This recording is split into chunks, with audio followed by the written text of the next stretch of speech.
Are you okay? So I thought long and hard about what the next video should be. And you know what's perfect for July? Winter gear.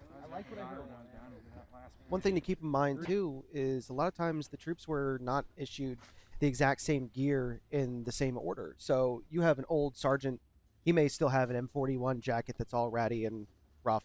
Whereas you may have a brand new private that comes to the front and he's got a brand new crisp M43. And if you're wondering what those are, don't you worry. We're going to go ahead and talk about that. But if you can look at this clip, you'll notice that there's a couple of M41 jacket, or correction, one M41 jacket, a tanker jacket, and one guy that's not wearing a jacket at all. That would not necessarily be abnormal per se. So let's look at the M41 jacket first. The M41, as shown in this picture here, is kind of more of a business jacket in a way. You've got the standard lapels. There's two pockets in the front, and honestly, I think it's a decent jacket, but I can understand the limited usage that you can get out of it.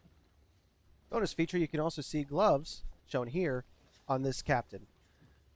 The leather palm ones are pretty solid. They're actually excellent for this, but they're not the only ones. Sometimes you saw the ones without the leather palms as well. The next jacket on that list is going to be the tanker jacket. Very similar. It was released shortly after the M41, and obviously tankers were the primary user, but certain units, such as the 45th and 36th, actually had access to those a lot, as well as their other brethren, the tanker overalls, shown here by our very own Private Alf, as well as his M41 jacket on top. It was eventually replaced by the M43, shown here, with a 5-button sweater, as well as a Jeep cap underneath the soldier's helmet. Another one existed as well that lasted all the way from the First War, and that's called the Greatcoat. Now, these were used, they were issued, everything like that. However, considering how similar they were to the German uniform at the time, they didn't see a lot of combat use unless it was super cold, and that was pretty much the only option left other than freezing.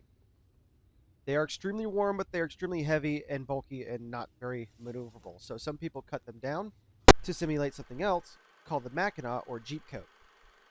This is oftentimes more of a senior NCO or officer type jacket. It's kind of one of the best in both worlds. However, these are the most sought after and least available to my knowledge, even though there was multiple different variants that were out there. A very common piece of equipment would be the Jeep cap as well. You'll see these on a lot of guys during the cold weather times, as well as underneath helmets. It's a fantastic piece of equipment. There are plenty of other options out there too, such as long johns and extra thick socks and such, but typically, at least in our unit, we don't worry about what we can't see, so use what you have to do to survive some of these cold weather things. I'll be honest, we're in the Midwest. It doesn't get that cold, even though we did have a training event that was 4 inches of snow, which I do love talking about, despite Top telling me to stop bringing it up, but it was too much fun. So, with that being said, depending on your unit and the time frame you're portraying, there's a couple of options for you to work through.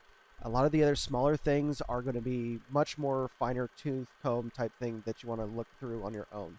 I know some of these photos weren't the greatest, so I tried to put the exact nomenclature on the screen so you're able to look it up on your own time.